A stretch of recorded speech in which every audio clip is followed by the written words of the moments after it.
Hello friends, आपका स्वागत है। दोस्तों, आरआरसी ग्रुप डी भर्ती वाले छात्रों के लिए अभी एक लेटेस्ट ऑफिशियल नोटिस रेलवे की तरफ से जारी कर दी गई है। देखिए फ्रेंड्स, आपके ग्रुप डी के भर्ती के प्रोसेस में एक बहुत बड़ा बदलाव किया गया है। बड़ी कोरिजेंडम और अमेंडमेंट की लेटेस्ट नोटिस जारी कर दी गई है। देखिए, आपके डीबी के रूल में normalisation process, post parameters, new medical standard post wise सब कुछ में दोस्तों काफी कुछ बदलाव किए गए हैं। तो आइए पूरी अपडेट देखते हैं और जानते हैं कि क्या क्या यहाँ पे बदलाव किए गए भर्ती के प्रोसेस में। तो चलिए वीडियो स्टार्ट करते हैं। इससे पहले जो लोग चैनल पर नए हैं वो जल्द से चैनल को सब्सक्राइब करके बेल बटन जरूर दबा दीजिएगा रेलवे भर्ती की पल पल की अपडेट के लिए। फ्रेंड्स, यहाँ पे मैंने आरआरबी भोपाल की ऑफिशियल वेबसाइट ओपन कर रखी है और देखिए सबसे पहले अपडेट यहीं पे है फ्रेंड्स। धीरे धीरे जितने भी 21 आरआरबी के जोन है सभी जगह पे आपको नोटिस देखने को मिल जाएगी। देखिए आज ही के दिन यहाँ पे नोटिस जारी की गई है सीईएन आरआरसी 1/2019 7/4/2022 के डेट में corrigendum and amendment number 4 to detailed centralised employment notice CEN number RRC 1/2019।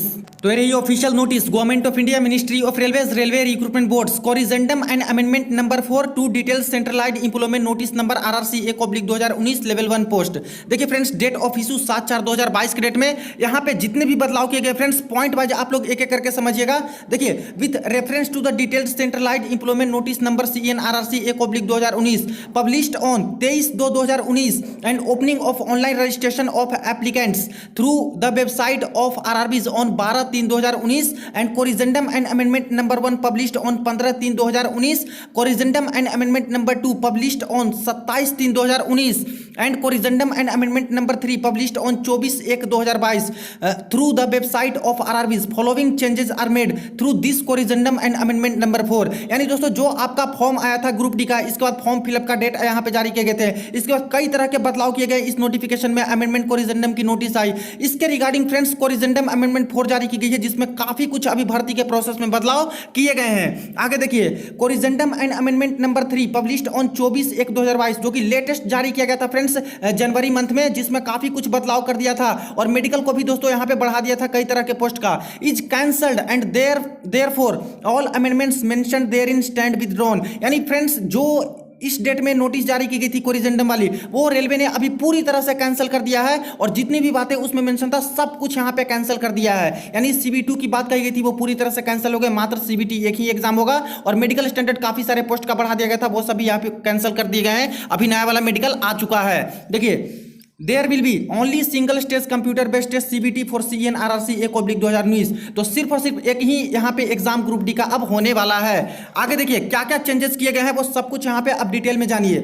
First में देखिए सीरियल नंबर 2.1 आइटम नंबर जो आपका नोटिफिकेशन है उसका पैरा नंबर 8.4 में मेंशन है फ्रेंड्स EWS कैंडिडेट के बारे में। अब इसमें देखिए पहले बोले गए थे कि फॉर्म भरते समय जो लास्ट डेट था उस समय तक का आपका EWS होना चाहिए तब एलिजिबल हो जाइएगा। लेकिन जो यहाँ पे प्रोटेस्ट किए गए उसमें यहाँ पे हाई पावर कमेटी ने छात्रों की बात मानी और उसमें बदलाव किया कि किसी भी ईयर का आपका इकोनॉमिकली वीकर सेक्शन यानी EWS सर्टिफिकेट है वो एक्सेप्ट किया जाएगा। जैसे देखिए यहाँ पे जो बदलाव करके अब कर दिए गए हैं, candidates who are not covered year of application for this CEN RRC 1/2019 the financial year will be 2018-19 as the closing date of registration is 12/4/2019.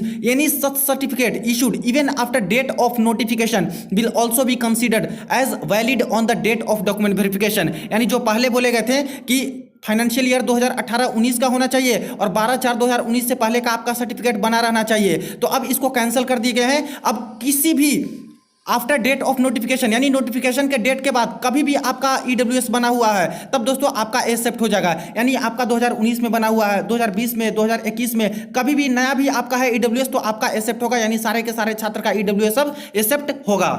अब नेक्स्ट देखिए फ्रेंड्स पॉइंट नंबर 2.2 यहाँ पे पैरा नंबर 15.1 में बताया गया था जो आपका नोटिफिकेशन था उसमें कि किस तरह से नॉर्मलाइज्ड मार्क्स का कैलकुलेशन किया जाएगा जो कि मल्टीपल शिफ्ट में आपके पेपर होते हैं। अब यहाँ पे नोटिफिकेशन में सारी बातें बताई गई थी जो यहाँ पे शॉर्ट में करके मेंशन है। अब क्या क्या बदलाव किए गए हैं नॉर्मलाइजेशन में, तो देखिए बहुत बड़ा बदलाव किया गया फ्रेंड्स नॉर्मलाइजेशन के प्रोसेस में।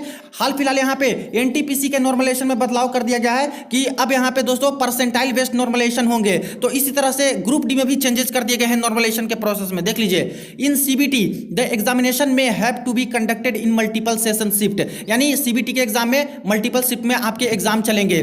For these multiple session papers the percentile score normalisation method will be used. और ग्रुप डी में भी दोस्तों अब परसेंटाइल बेस्ड नॉर्मलाइजेशन का यूज किया जाएगा। अब किस तरह से नॉर्मलाइजेशन होता है, परसेंटाइल बेस्ड नॉर्मलाइजेशन क्या होता है और कैसे छात्र का सिलेक्शन होता है, इसके बारे में ऑलरेडी मैंने एक वीडियो डिटेल में बना रखी है। तो उसको अगर समझना है, देखना है फ्रेंड्स, तो इस वीडियो के डिस्क्रिप्शन बॉक्स में आपको लिंक मिल जाएगा, वहां से जाके इसको समझ सकते हो कि किस तरह से परसेंटाइल बेस्ड नॉर्मलाइजेशन काम करता है। देखिए, तो ग्रुप डी में भी परसेंटाइल बेस्ड ही नॉर्मलाइजेशन अब होंगे। इन केस ऑफ 2 और more candidates securing same percentile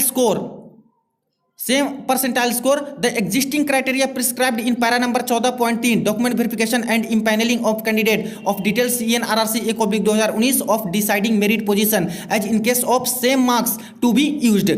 यानी अगर एक से ज्यादा छात्र यहाँ पे सेम टू सेम मार्क्स ले आते हैं परसेंटाइल बेस्ड नॉर्मलाइजेशन के बाद, तो आखिर किस तरह से छात्र को शॉर्टलिस्ट किया जाएगा और किसको मेरिट में सबसे पहले रखे जाएंगे, तो जो पैरा नंबर 14.3 में मेंशन किया गया है उसी के अकॉर्डिंग यहाँ पे सिलेक्शन किए जाएंगे।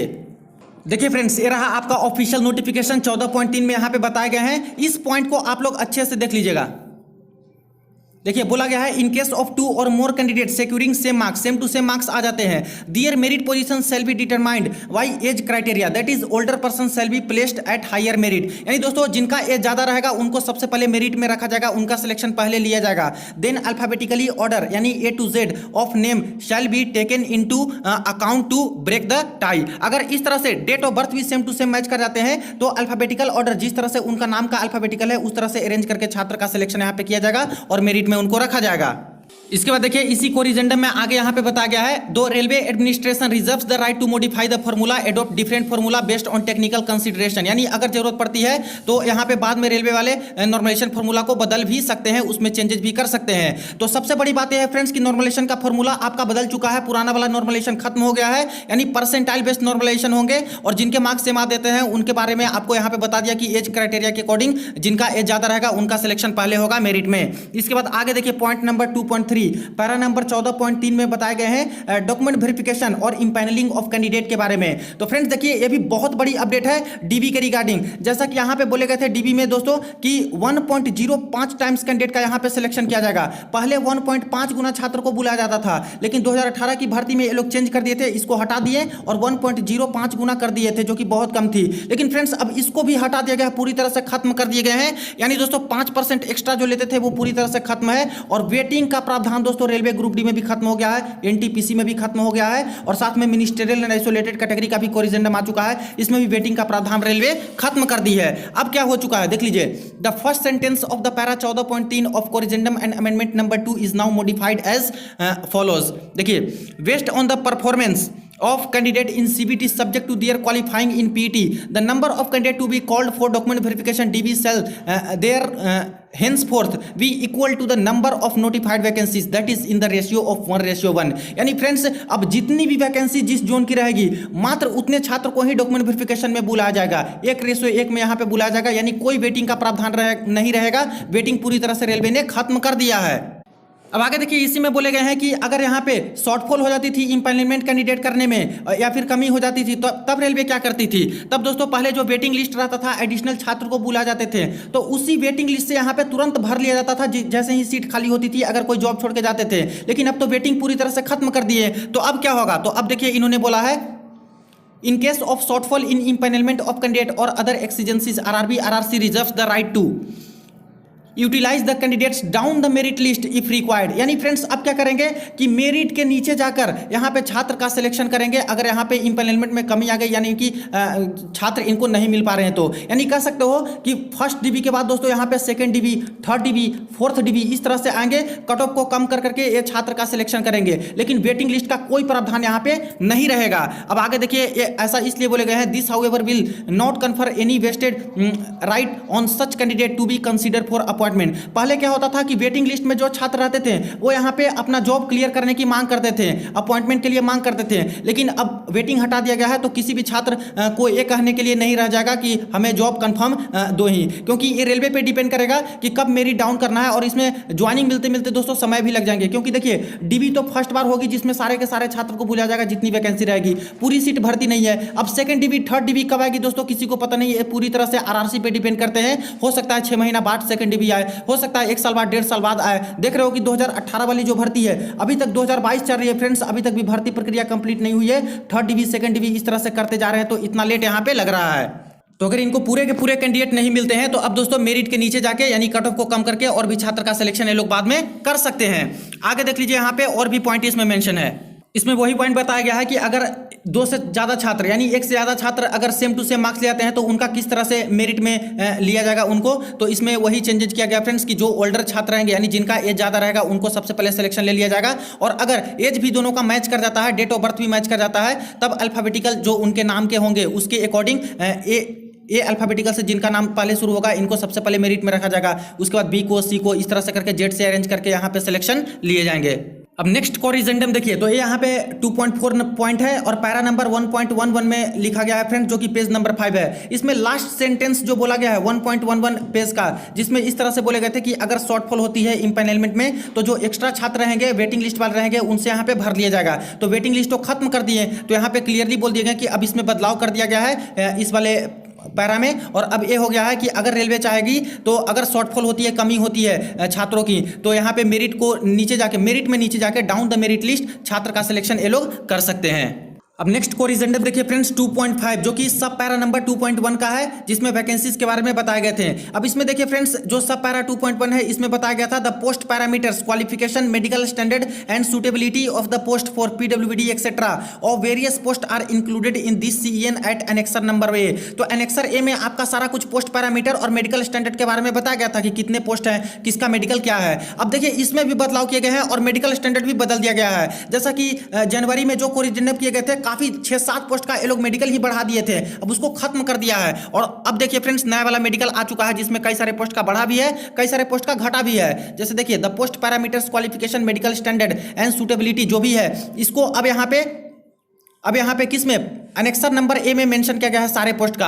This will supersede the previous annexure A of CEN RRC 1/2019 post parameter for various post have been kept as per medical standard as prescribed in the Indian railway medical manual. यानी Indian railway medical manual में जो post का जो medical standard दिया गया है उसके according अब यहाँ पे मेडिकल रखे गए हैं सारे पोस्ट के। तो मेडिकल स्टैंडर्ड में भी अब बदलाव कर दिए गए हैं, जो कि थोड़ी देर में हम लोग देखेंगे। देखिए सारे पोस्ट का यहाँ पे मेडिकल नया वाला दे दिया गया है। अब नेक्स्ट देखिए फ्रेंड्स थर्ड नंबर जो पॉइंट है, the designation of assistant pointsman appearing at any other places in the details CN RRC 1/2019 to be read as pointsman। यानी जो पोस्ट का नाम था असिस्टेंट पॉइंट्समैन, इसको अब हटा दिया गया है, अब नाम हो जाएगा फ्रेंड्स इसका पॉइंट्समैन। तो अब पॉइंट्समैन ना कि असिस्टेंट पॉइंट्समैन। इसके बाद नेक्स्ट देखिए annexure number A appearing for any other place in the details CN RRC 1/2019 to be read as annexure number A1। तो एनेक्सर ए को हटा दिया गया है, अब एनेक्सर A1 हो जाएगा। इसके बाद देखिए all other terms and condition of CN RRC 1/2019 will be remain unchanged. बाकी जितने भी नोटिफिकेशन में बातें लिखी गई है वो अनचेंज है, वो एज इट इज रहने वाली है। अब देख लेते हैं मेडिकल स्टैंडर्ड की क्या क्या यहाँ पे बदलाव किए गए हैं और नया वाला मेडिकल में आपको फायदा हो रहा है या फिर नहीं हो रहा है। देखिए CN number RRC 1/2019 post parameter, category number यहाँ पे सारे पोस्ट का दिया है, डेजिग्नेशन कौन कौन नाम है पोस्ट का, डिपार्टमेंट कौन कौन से आते हैं, मेडिकल स्टैंडर्ड क्या क्या रखे गए हैं, और इसके बाद जो सूटेबिलिटी होती है पीडब्ल्यूडी छात्रों के लिए, किस पोस्ट के लिए कौन कौन से यहाँ पे VI HI LD MD वाले छात्र यहाँ पे सूटेबल है उसके बारे में बताए गए हैं। और एज के बारे में तो यहाँ पे बता ही गया है 18 से 33 है, और बाकी सारे छात्र एलिजिबल होते हैं, वो सब कुछ यहाँ पे बता दिए गए हैं। अब एक एक करके पोस्ट में हम लोग यहाँ पे देख लेते हैं। देखिए सबसे पहले ऊपर से बात करें तो असिस्टेंट वर्कशॉप जो है फ्रेंड्स, इसका मेडिकल स्टैंडर्ड C1 रखा गया है, नया वाला है। असिस्टेंट ब्रिज है, इसका B1 रखा गया है। असिस्टेंट कैरिज एंड वैगन है, इसमें B1 मेडिकल रखा गया है। असिस्टेंट डिपोट स्टोर है, इसमें C1 मेडिकल रखा गया है। अब देखिए ये रहा आपका पुराना वाला मेडिकल स्टैंडर्ड एनेक्सर ए वाला। अब इसमें देखिए असिस्टेंट वर्क्स में यहाँ पे देखा है तो C1 मेडिकल है, असिस्टेंट ब्रिज में B1 है, असिस्टेंट कैरिज एंड वैगन में B1 है, और असिस्टेंट डिपोट स्टोर में C1 है। तो चारों में दोस्तों कोई बदलाव यहाँ पे नहीं किया गया है नया वाला में भी। अब इसके बाद 5th, 6th, 7 और 8 नंबर वाले पोस्ट का देख लीजिए। यहाँ पे असिस्टेंट लोको सेड डीजल में बात करें तो B1 मेडिकल है, असिस्टेंट लोको सेड इलेक्ट्रिकल में B1 मेडिकल है, असिस्टेंट ऑपरेशन इलेक्ट्रिकल में B1 मेडिकल है और पॉइंट्समैन में दोस्तों यहाँ पे A2 मेडिकल है। अब पुराने वाले नोटिफिकेशन में देखिए कि क्या क्या यहाँ पे मेडिकल था। देखिए 5th में बात करें तो असिस्टेंट लोको सेड में यहाँ पे B1 मेडिकल था, असिस्टेंट लोको सेड में यहाँ पे B1 था, असिस्टेंट ऑपरेशन इलेक्ट्रिकल में दोस्तों B2 था और असिस्टेंट पॉइंट्समैन में यहाँ पे A2 था जो कि पॉइंट्समैन कर दिया गया है। तो पुराना वाला जो मेडिकल स्टैंडर्ड था फ्रेंड्स, असिस्टेंट ऑपरेशन वाला जो पोस्ट है इसमें B2 मेडिकल स्टैंडर्ड था, जबकि अभी जो नया वाला मेडिकल स्टैंडर्ड आ चुका है असिस्टेंट ऑपरेशन का, इसमें B1 कर दिया है। तो एक लेवल दोस्तों यहाँ पे मेडिकल स्टैंडर्ड बढ़ा दिया गया है इस पोस्ट के लिए। आगे हम लोग देख लेते हैं 9 वाले से लेके। तो असिस्टेंट सिग्नल टेलीकॉम में देख लीजिए यहाँ पे B1 है, इसके बाद असिस्टेंट ट्रैक मशीन में A3 है।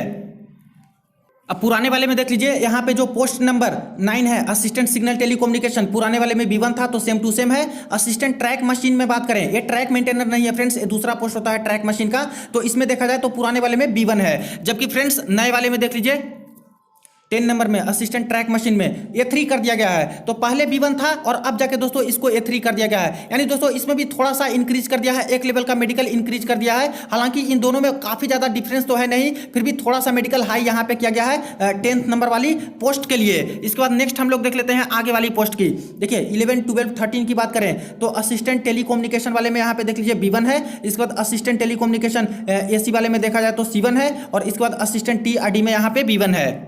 अब पुराने वाले में देख लीजिए क्या था यहाँ पे medical standard, assistant telecommunication AC वाले में यहाँ पे B1 था, असिस्टेंट टेलीकम्युनिकेशन AC वर्कशॉप में यहाँ पे C1 था, असिस्टेंट TRD में B1 था। तो इन तीनों में तो कोई बदलाव नहीं है, पुराने वाले में भी सेम टू सेम है, अभी नया वाले में भी सेम टू सेम है।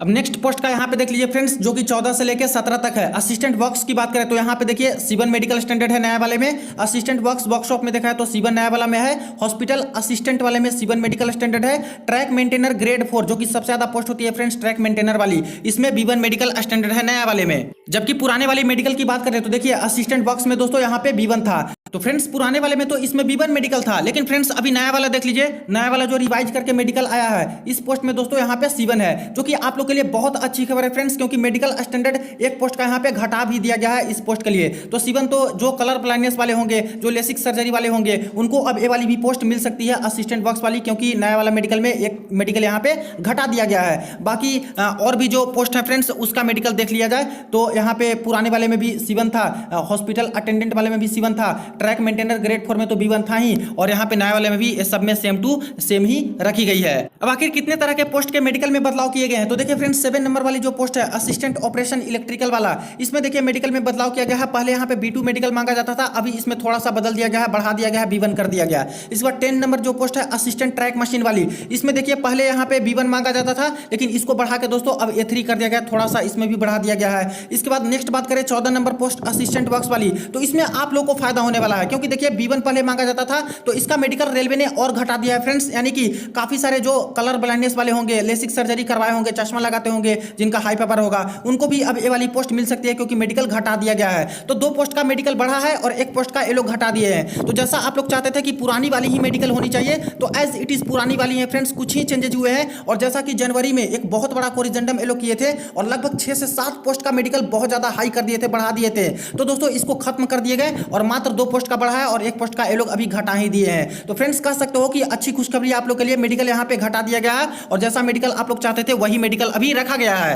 अब रही बात आरआरसी ग्रुप डी के एग्जाम डेट की, कि आखिर आरआरसी ग्रुप डी का एग्जाम कब से स्टार्ट किया जाएगा, कंडक्ट किया जाएगा। तो देखिए हाई पावर कमेटी के रिकमेंडेशन के बाद जो ऑफिशियल नोटिस रेलवे ने जारी की थी, इसमें फ्रेंड्स आरआरसी ग्रुप डी के एग्जाम डेट के बारे में भी बताया गया था, टेंटेटिव डेट बताए गए थे। जैसे देखिए लास्ट वाले पॉइंट में क्लियरली मेंशन था, hence CBT for level 1 is plan to be held tentatively from July 2022 onwards. यानी दोस्तों ग्रुप डी लेवल 1 का जो एग्जाम होने वाला है वो टेंटेटिवली जुलाई मंथ 2022 से आपके एग्जाम स्टार्ट किए जाएंगे। तो फ्रेंड्स बिल्कुल भी सीरियसली आप लोग प्रिपरेशन करते रहिए। बाकी जैसे ही कोई ऑफिशियल अपडेट, कोई नोटिस निकल के आती है आपके एग्जाम के रिगार्डिंग, सबसे पहले आपको अपडेट करूंगा। तो वीडियो को ज्यादा शेयर कर दीजिएगा, कोई क्वेरी हो कमेंट सेक्शन में पूछ सकते हो, चैनल को सब्सक्राइब कर लीजिएगा।